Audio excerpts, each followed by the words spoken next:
안녕하십니까. 11월 9일 월요일 여성시대 양희은입니다. 안녕하세요. 서경석입니다. 반짝이는 아침 햇살 속으로 꿈을 안고 차오르는 새처럼 푸른 가슴 따사로운 숨결로 달려가는 여성시대. 자, 오늘 첫 사연은요, 인천광역시 서구 율도로의 최장숙님의 사연입니다. 언제부턴가 부모님이 편찮으시면 요양원, 요양병원부터 생각한다. 다들 바쁘고 책임져야 하는 부분들이 힘들고 누가 딱히 하지 못하니 자연스럽게 나이 드는 부모님을 시설에 맡기는 것이 아닌가. 뭐 현실이기도 하지만 생각해보면 짠하고 슬픈 일이다. 호랑이같이 큰 소리로 우리를 휘잡으셨던 엄마는 나이가 들면서 기운을 차츰 잃어가셨다. 어느 날 화장실에 가던 엄마는 넘어져 척추를 다치셨다. 수술을 하다가 깨어나지 않을 수도 있다는 말에 아버지 같은 큰오빠는 우리 보고 모이라 했다. 어쩌면 엄마가 수술하다가 못 깨어나실지도 모르는데 어찌했으면 좋겠냐? 잠시 침묵이 흐르고 만약에 못 깨어나면 안 되는 것 아니냐. 그래도 수술을 해야지. 안 그러면 이제 걸어 다닐 수도 없이 휠체어에 의존해야 하는데 그건 아니지. 의견이 분분했지만 그래도 결론을 내려야 했다. 언니와 나는 아무 말도 할 수가 없었다. 잠시 후 큰오빠는 조금 기운 없는 말로 그냥 수술을 안 하는 걸로 결정하자 하면서 긴 한숨을 내셨다. 그 후 우리 엄마는 다시는 걸을 수가 없었지만 우린 긴 시간 엄마를 볼 수가 있었다. 처음에는 집에서 돌봐드리기로 했다. 형제들이 일주일씩 돌아가며 집에 와서 엄마를 목욕도 시키고 이야기도 하고 그렇게 하면 잘 될 줄 알았다.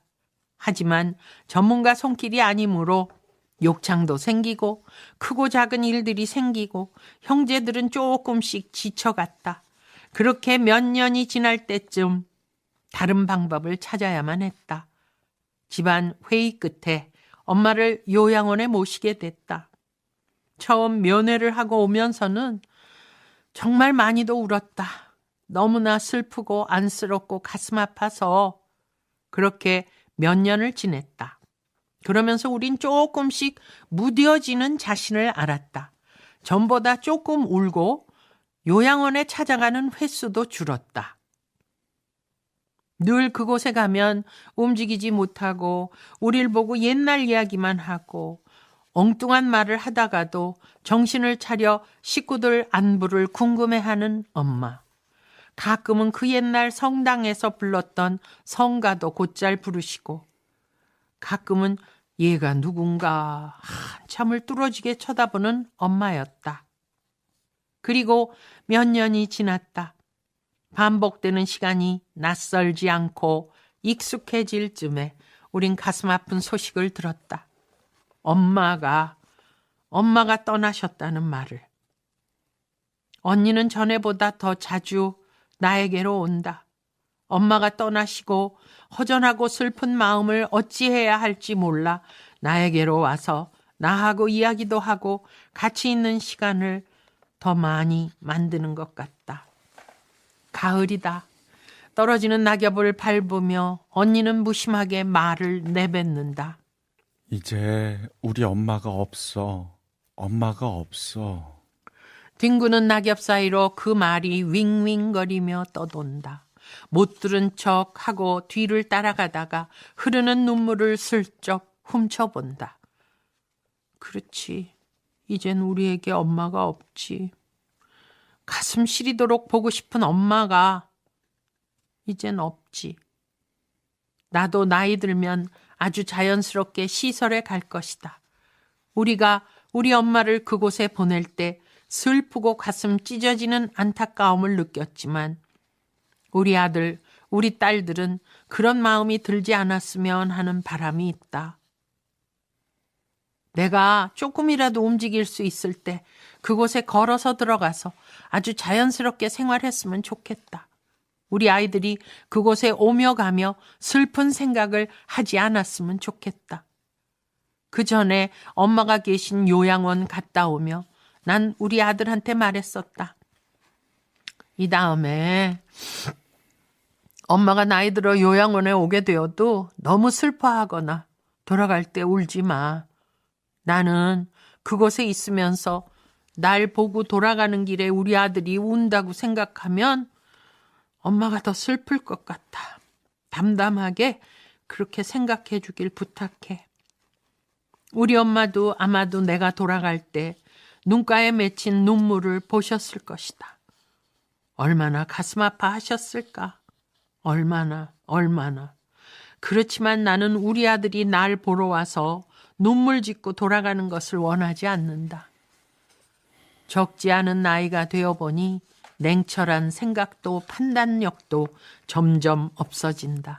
그래도 나는 나이가 더 들어 어떤 시설에 나를 맡기는 일을 두려워하거나 아이들한테 싫은 기색 절대 내비치고 싶지는 않다. 깊어가는 가을에 뒹구는 낙엽을 보면서 엄마가 보고 싶은 마음이 더 든다. 청량하고 밝은 하늘이 더 이쁘고 고운 건 아마도 엄마의 품이 그리워서 찐하게 느껴지는 것은 아닐까? 부인하고 싶지만 이젠 나에게는 엄마가 없다. 아이고,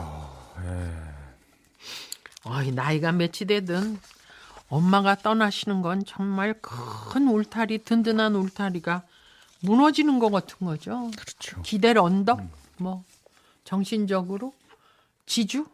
그래도 항상 엄마하고 대면하거나 말 만나면 퉁명스럽게 하더라도 마음속에서는 그렇죠. 그 엄마라는 울타리가 대단한 거죠. 네. 이번에 이제 시간이 조금 흐른 것 같은데도 여전히 네. 어머니 생각이 항상 나시고. 그리고 큰언니는 더 하고 예. 더 자주 와서는 이런저런 얘기를 하고. 네. 아이고 참. 참 이런 글을 이렇게 받으면 참, 저도 이렇게, 미래에 어떤 일들이 벌어질까, 저도 이렇게 좀 잠시나마 생각을 하게 되는데, 참 답은 없는 것 같아요. 네. 일단 닥치면 이제 네. 그때서야 실감이 되는 거죠. 이게 머릿속으로 생각한다 그래서, 그렇겠거니 저렇겠거니 갖고는 알 수 있는 게 아니에요. 네. 그나마 이제 확실한 건 참 최대한 관리를 잘해서 네. 건강을 좀 길게 유지하는 방법만이 제일 좋은 일이 아닐까. 미니로 임희소님이 구순이 다 되신 저희 어머니 32년째 모시고 사는데요. 당신도 나중에 요양원 보낼 거냐고 자꾸 물으십니다. 저는 저희 엄마한테 협박을 하죠. 이렇게 하면 요양원 가셔야 한다. 식생활, 당뇨 때문에. 이제 달콤한 거 자꾸 찾으시고, 혼자서 마음에 들게 조리해서 잡순다면서 다 이렇게 달짝지근하게 해서 드시니까 이런 식으로 하면 엄마 피가 탁해지면 엄마 여러 가지가 안 좋아지고 이제 이렇게 그러면 요양원 가셔야 돼. 우린 길이 없어요. 그렇게 얘기를 하면 이제 한 며칠 바짝 또 난 단 거 안 먹어. 그러다가 또 잡숫고. 참. 근데 사실 또 요양원이 또 좋은 곳이지 않습니까? 프로그램이 사실은. 있어서 그렇죠. 전문가들이 계신 곳이고 식단도 우리보다 훨씬 더 철저하게 좀 해주실 수가 있죠. 그렇죠. 과식하지 않고 달달하지 않게. 예. 그럼에도 불구하고 이제 어른들은 자식과 함께 있고 싶어 하시죠. 저희도 그게 낫죠. 자식이 아무러면 자식하고 같이 있으면서 그래도 낮 동안에 식구들 없을 때 혼자 자유롭잖아요. 어머니가. 아유 참 피해갈 수 없는 길이에요. 누구나. 자, 7600님 아침부터 너무 먹먹해요. 누구에게나 다가올 일인 걸 아는데 생각하면 벌써부터 마음이 힘들어져요. 술안주 전문 채널 술안마입니다. 구독과 좋아요는 저에게 큰 힘이 됩니다.